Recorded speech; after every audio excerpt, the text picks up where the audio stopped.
people together so that we can collaborate for bigger impacts. And I do matchmaking for different projects to coordinate. And it's not only in Cambodia, but people from abroad who want to invest in Cambodia's energy or environmental sectors, then it's the place that they come and talk and ask for advice and get directed to the right person.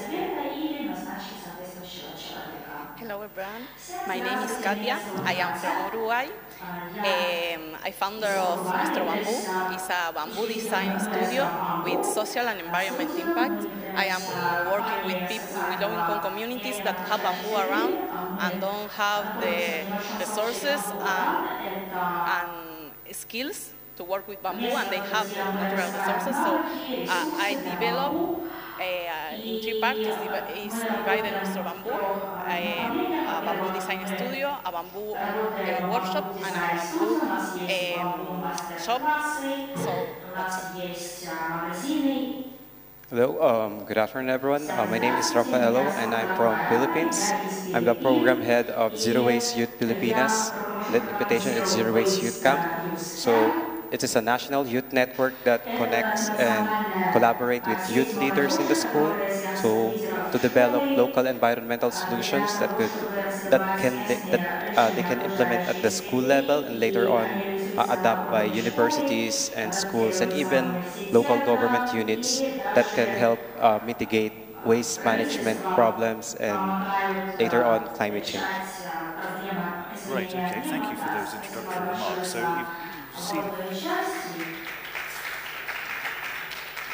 So you've heard from an amazing diversity of interesting regions represented. There's 5 people: Nepal, Uganda, Cambodia, Uruguay, and the Philippines. So lots of experiences to draw on. The first question I have, and this is one I do want you to each ask, because I think getting these different perspectives is very important, is what do you think the difference is between an entrepreneur versus a social entrepreneur? What's the difference? Maybe starting at that end.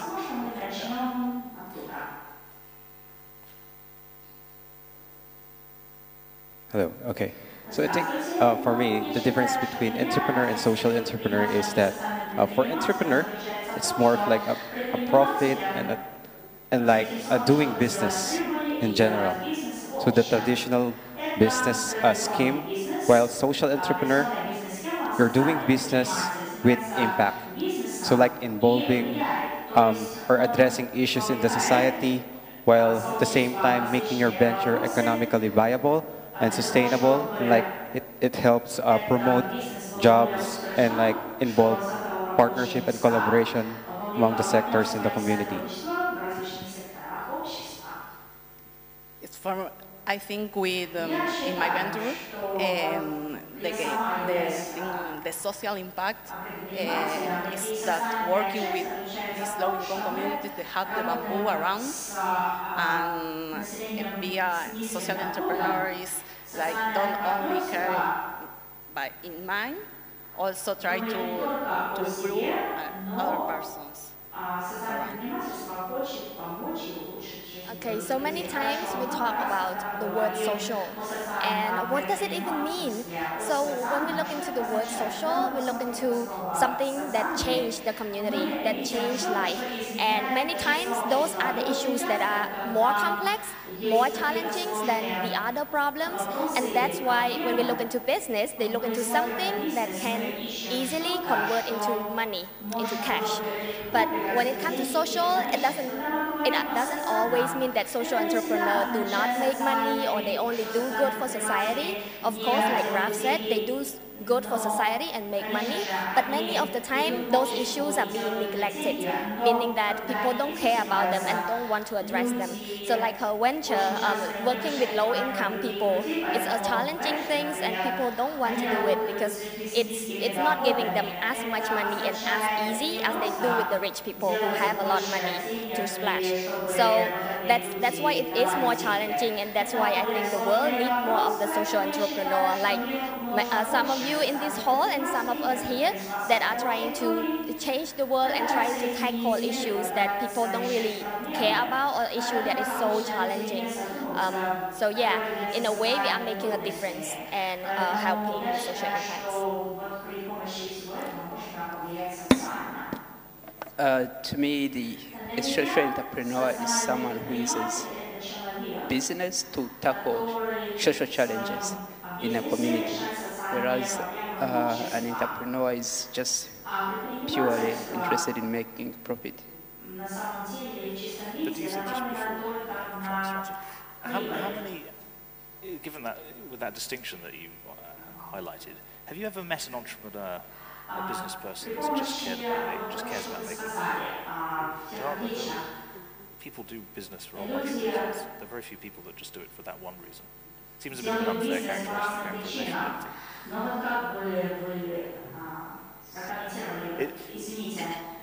Isn't that characterization that entrepreneurs are just in it for the money a bit of an unfair characterization? Yeah, but so most of the entrepreneurs are in for money, but it's a little bit different than when you talk of social entrepreneurship. So social entrepreneurship, you are driven by the passion to do something good in the community, or by the passion to make a difference in the community. Whereas a purely entrepreneur is actually driven by profit.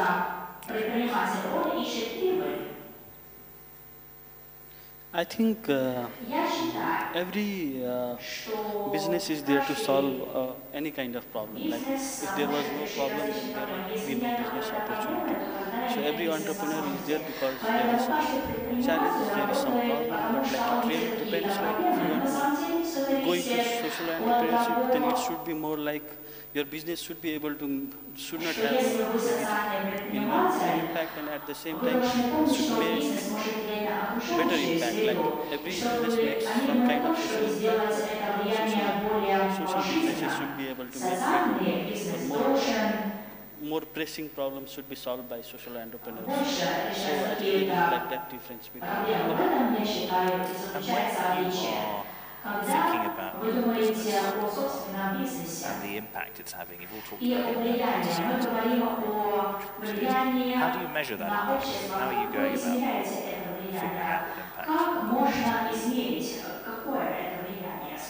impact? For me, like what we do is we design solar pumps for like farmers. So the way we measure our impact is like first of all we check like how these solar pumps are, whether helping them to like improve their agricultural productivity or not, whether the agricultural productivity is helping them to like lift themselves out of poverty or not. Like these are like basic baseline studies that we do before installing solar pumps. And after installing solar pumps, after like 6 months, 1 year, so just go to those communities and try to find their income and then their savings have increased or not because of our technology. So that's why if there is some positive impact, otherwise we're trying to like find ways to do it in different ways, get the better feedback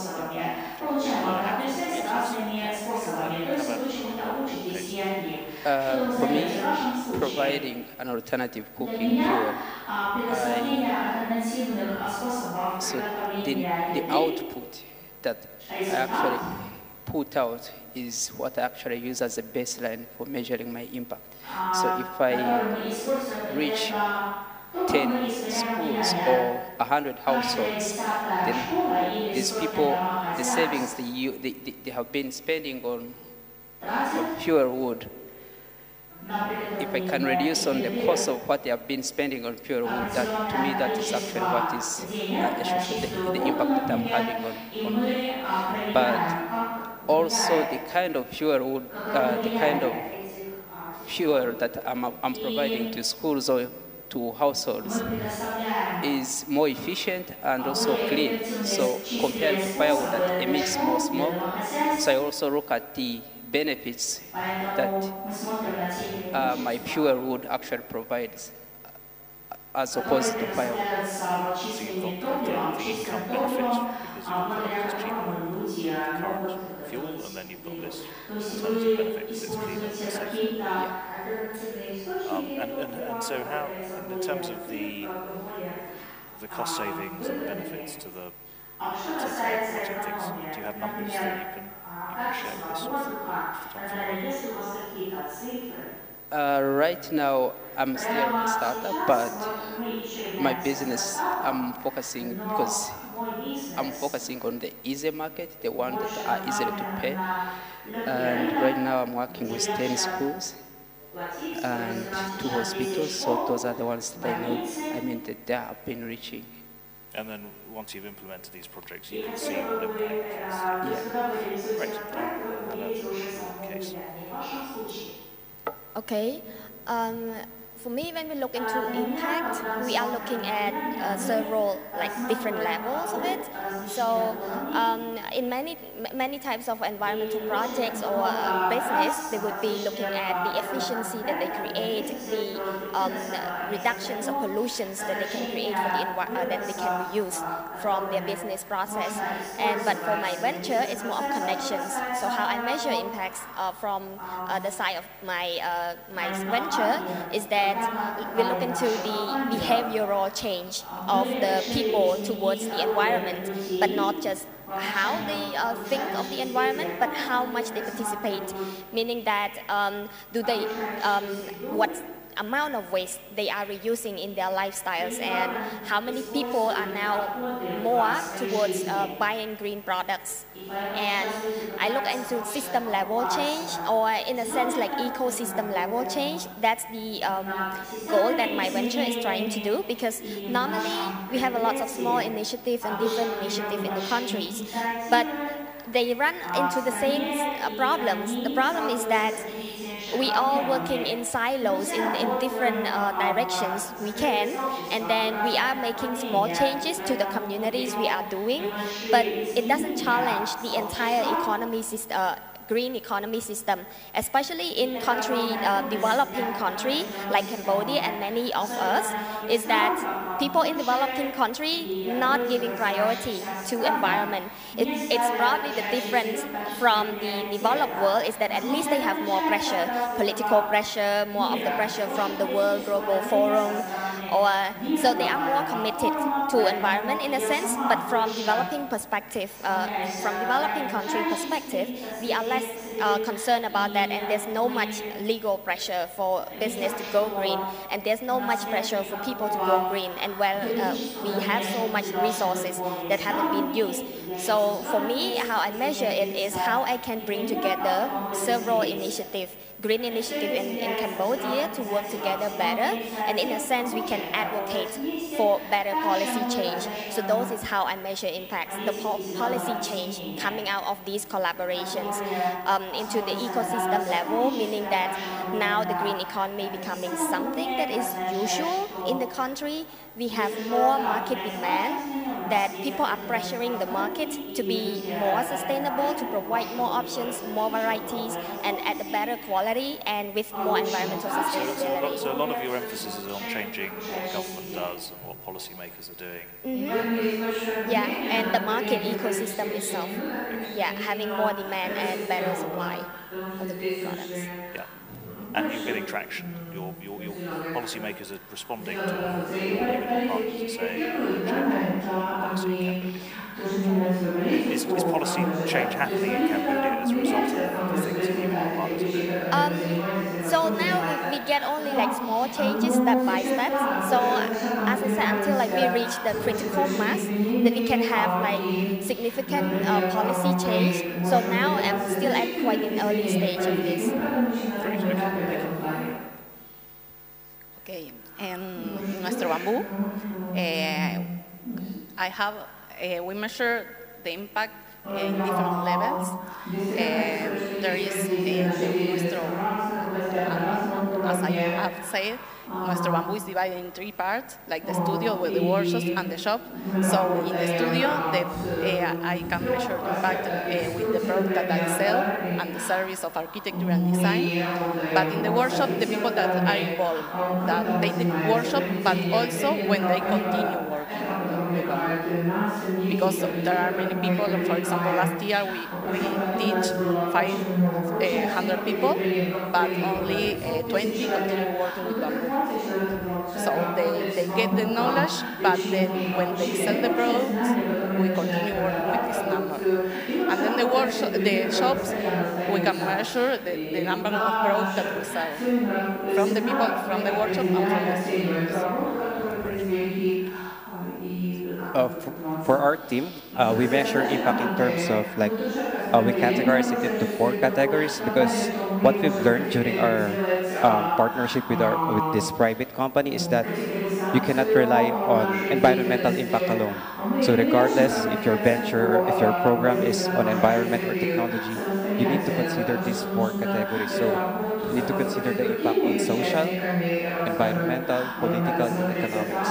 So in those categories, you'll be able to determine is your venture or your startup effective, or did it make a positive impact in the community? So you need to consider all those factors. And right now we're looking at, we're trying to create an impact indicator in those aspects so we can like deliver more to our partner, because if you're going to focus in this aspect alone, that's not going to be enough to like sustain or promote your venture. So it should be as holistic as possible. And right now we're looking at a number of schools and number of students, like not just in schools, because our program is about students and turning schools into a zero waste or sustainable schools. But we're also looking at local government, like who's in charge of this school, and then the effect of their recycling program in the economics in terms of the recycling facility, the junk shops, the waste workers, and then how it can affect the people's mind behavior towards their practice from shifting from a throwaway culture to a zero waste lifestyle. So I think it takes a lot, and it will determine your success along the way. So impact, indicating your impact is really a crucial part in terms of implementing your venture. Great. So a diversity of different ways of assessing impact in different sectors of different countries. So I think a key point made by many of you around how it's a learning process in the sense that the ways of measuring impact are changing, and that you also then learning from that process of assessing that impact and having more impact. So the other question I wanted to ask you was around what's setting up these social ventures in these different places, different sectors, having different impact. What's been the most important lesson for you each in that endeavour?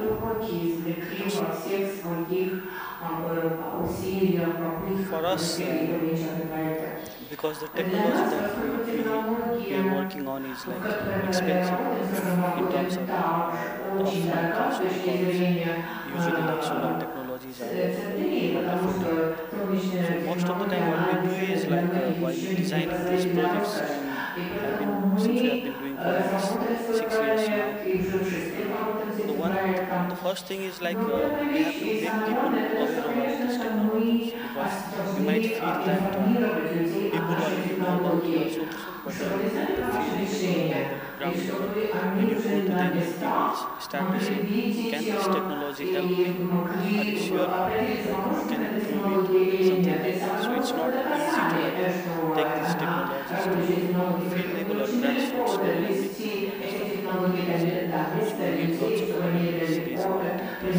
besides that, the other thing is like how can we be cost effective, or like how to ensure that these technologies are affordable for these communities. The upfront costs are very high, so most of the time these underserved communities are not able to like afford these technologies. So what we have been doing right now is like we are trying to partner with microfinance institutions like NGOs who are willing to at least develop a financing program in which these people can, these farmers can pay back monthly installments, so that like let's say if a solar pump costs $1,000, then maybe they could pay for like every month like $20 in 50 months or like something like that, so that people can start easily install it and then start making money out of same technology. As they start their farm productivity increase, then the pump can actually make the payments. The other thing is like it should be. So you've had two lessons. I just wanted to, so the first one was awareness building, making sure people know what you're doing, so you do and the other is around finance and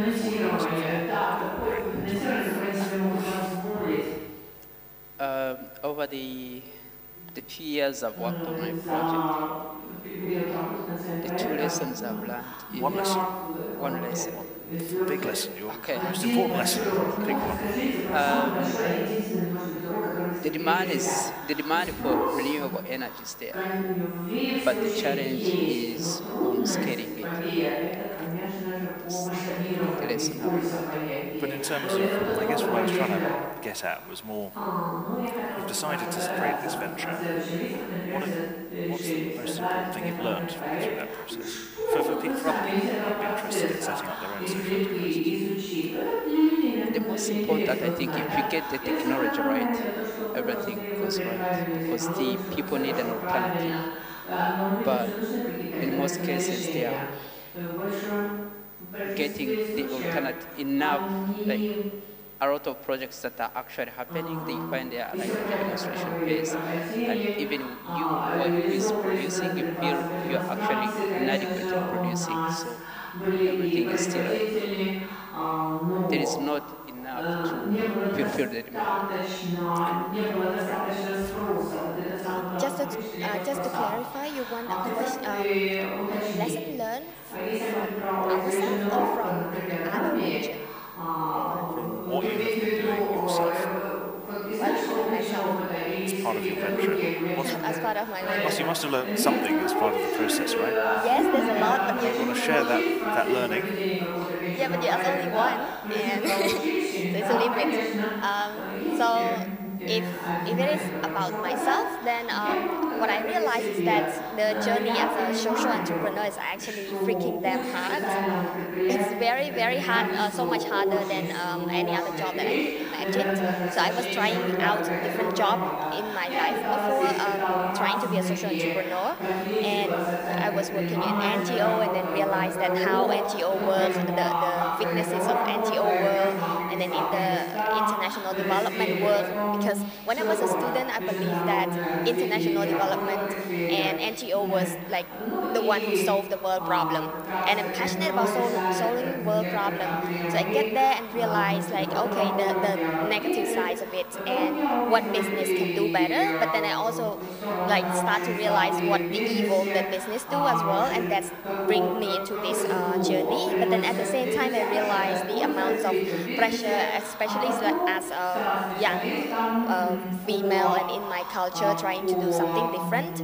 Then there's a lot more, not just trying to solve environmental problem that is hard, very hard, but also trying to challenge my family perspective and be able to do this was really hard. And what I learned from this journey is that there's a lot of like amazing people who also struggle and do so much, who struggle so much more than me, and being able to achieve it. So that's kind of give the confidence, and I hope that's also like give a message to the other people out there, and young people, and especially probably female, might be facing more problem. And the thing is, you might have to find the right mentor and being more connected to more variety of people and advisor and former entrepreneur or even your professor, but connecting to the right person will have really, really big impacts on how long or how far our venture can go on and how successful. Mentorship networks, and I guess that's Yes. a large part of what the Do Something is doing. Okay, thank you. In my journey of Mr. Bamboo, I learned to be proud of the things that we achieve.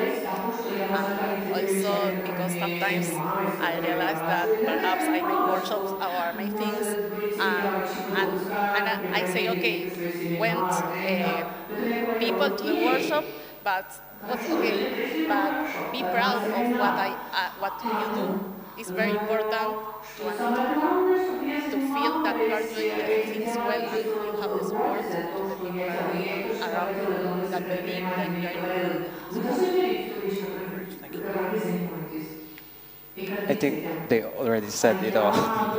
But in my case, I think what's important is you need to believe in your venture or in your program or in your advocacy. Because first and foremost, you need to sell your product to yourself. Because you yourself, if you don't believe in your product, no one will buy it. Okay? So believe me, first sell it to yourself. So if you're convinced enough, then everyone will follow. And it's like practice what you preach or walk the talk.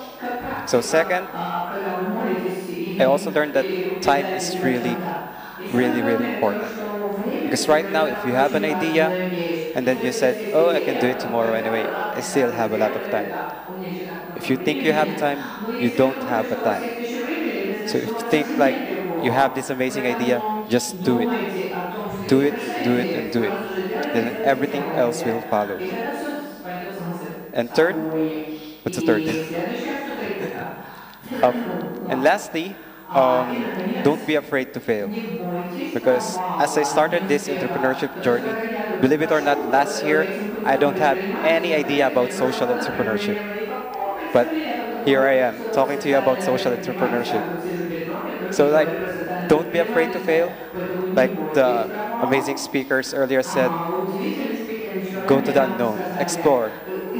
And right now, I'm exploring and I'm enjoying what I'm experiencing in this journey.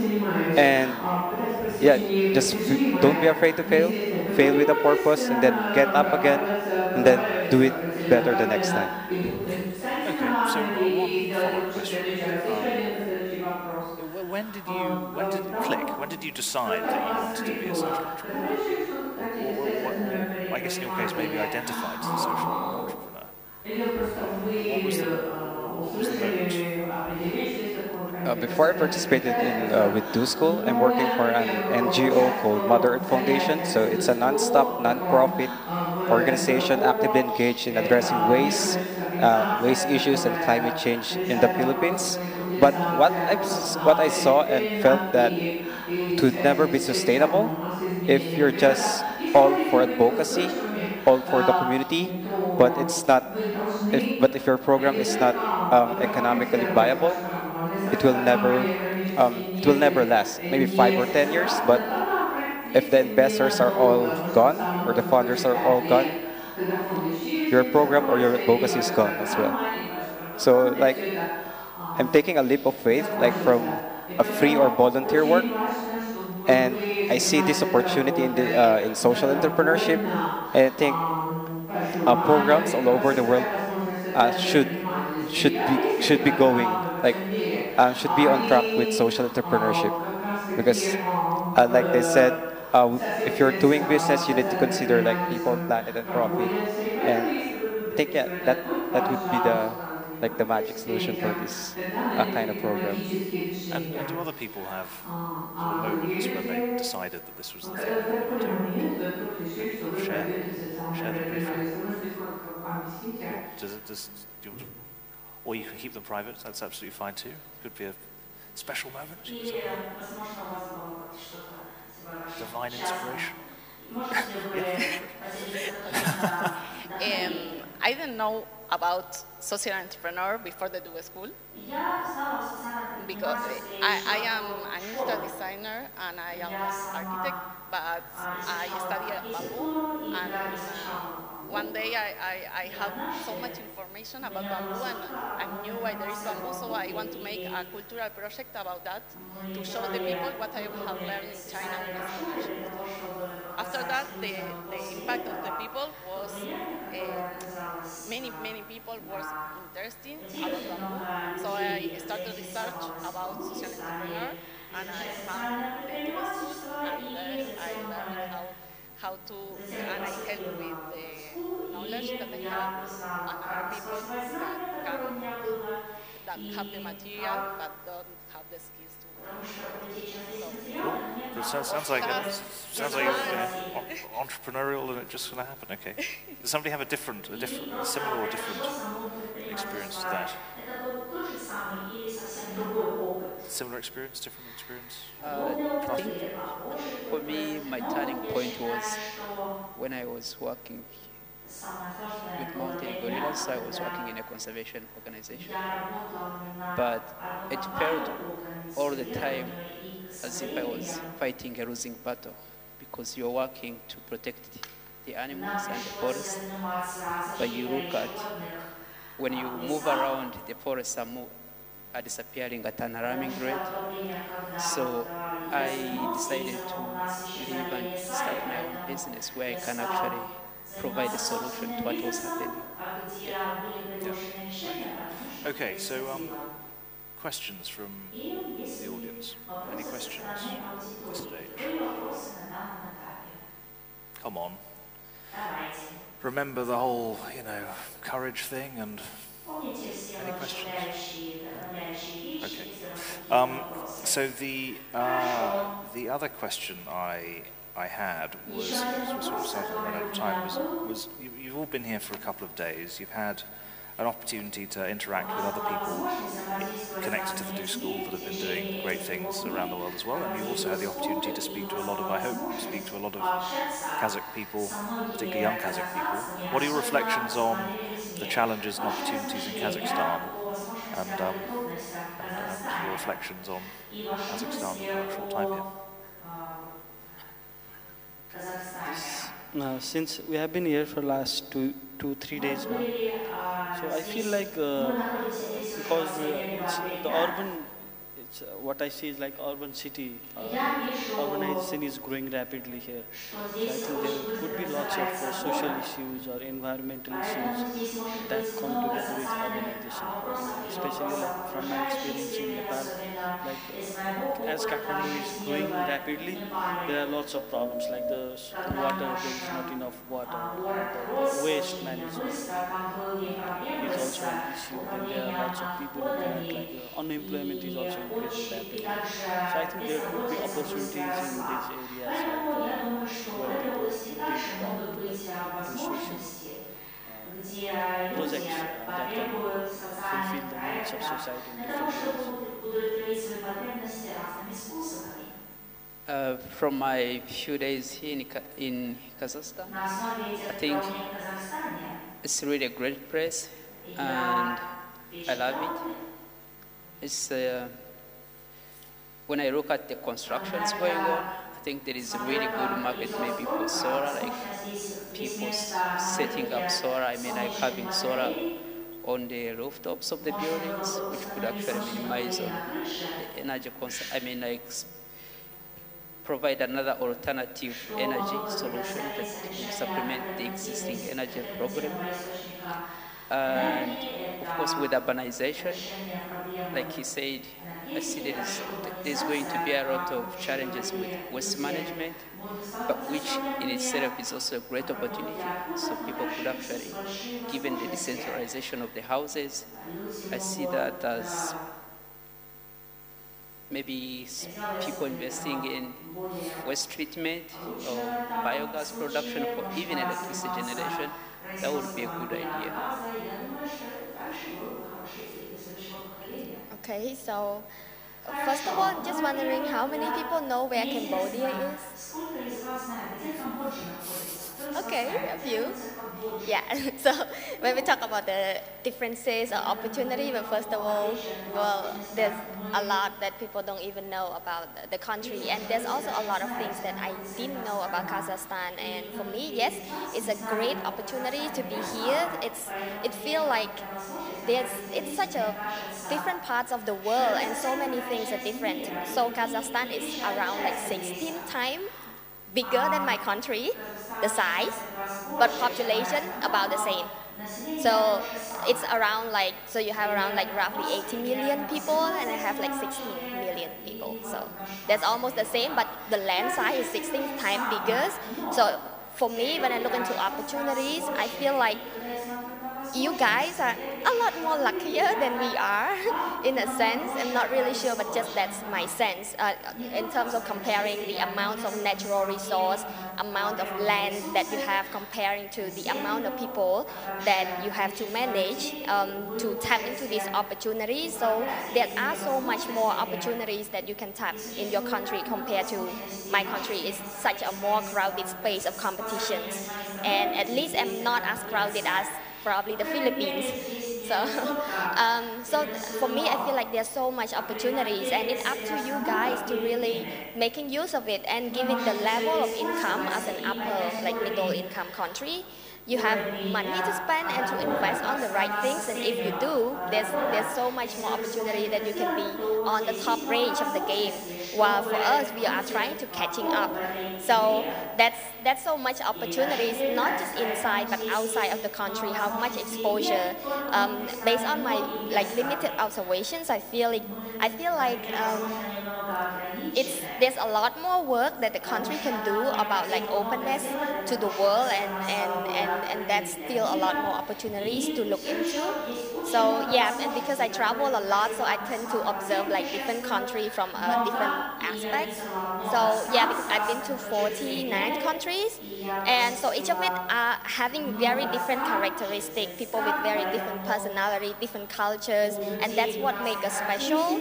And of course, there's so much things to learn, and I hope that you will tap into such opportunities to have your exposure, especially to people from different parts of the world, and also catching the chance to open your door and learn from the wider world. Well, that is the whole point of the expo. The world comes to Kazakhstan. Yes, welcome to Kazakhstan for you to just see it now. For me, Kazakhstan, Astana, have so much opportunities. The city is growing, is building. So I think you have to take this opportunity. Everything can happen. The community is changing because the city is changing also, it's growing. And you can make, I think, wherever you have in mind, can happen here. The expo, I think, is a great opportunity to see what is happening in the different countries around the world and give you like a great impact or great input about what is happening. So, yeah, it's my first time here in Kazakhstan, and I'm really impressed with the structures and beautiful people, and the food is also good. And I think with the ongoing modernization here is, just like they said, we need to maximize this kind of opportunity, but at the same time, we need to look at the, like we need to have a setback. So what are the consequences or what are the costs of this modernization? So we need to be careful, like step-by-step process. We're already on the right track, but we need to like a new perspective out of this out of this goal to have a renewable or sustainable city. So like in terms of energy, so we're speaking about energy solutions. I'm quite surprised that waste is not that highlighted in this kind of issue, because firstly, we're creating a lot of energy when we're wasting a lot of materials. So let's say we're in an energy forum, but we're using a plastic bottle. Isn't it ironic, right? So I think we also need to consider those small aspects, and then like assess and evaluate, and then move on to this sustainable or circular economy that we'll be having to in the near future. Great, thank you. Well, I think the organisers should put together a montage of all the nice things you were saying about Kazakhstan. I think that would be something, a tip for the organisers. Now, I'm afraid we're going to have to wrap up, but join me in thanking the panel for their contributions.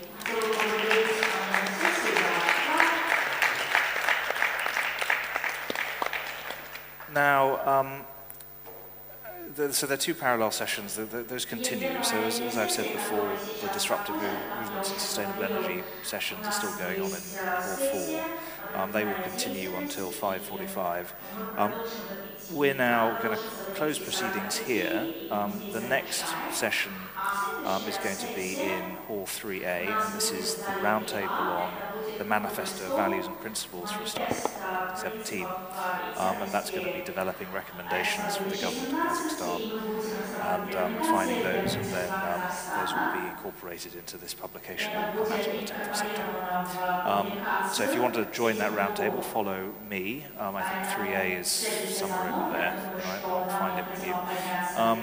So given that we're closing proceedings here and we won't come back together again in a plenary session, it's just to me to really kind of close up and say thank you to a whole range of people that have been involved in this, involved in making it happen. So first I want to thank the speakers today and yesterday, many of which have come from all sorts of parts of the world, often a very long way away. I also want to thank you as participants for being a great audience. You could ask more questions, so next time I will bear that in mind. And obviously the organisers, in particular the team that has put this together.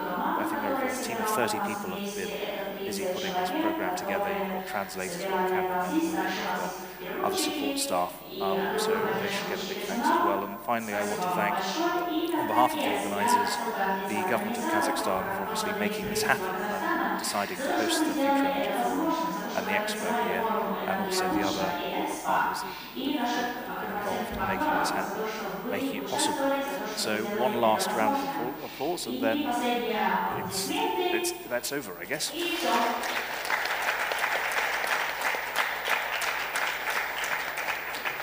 So thank you. I hope to see some of you in the round table in Hall 3A. Thanks again.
That's not very professional of me to do.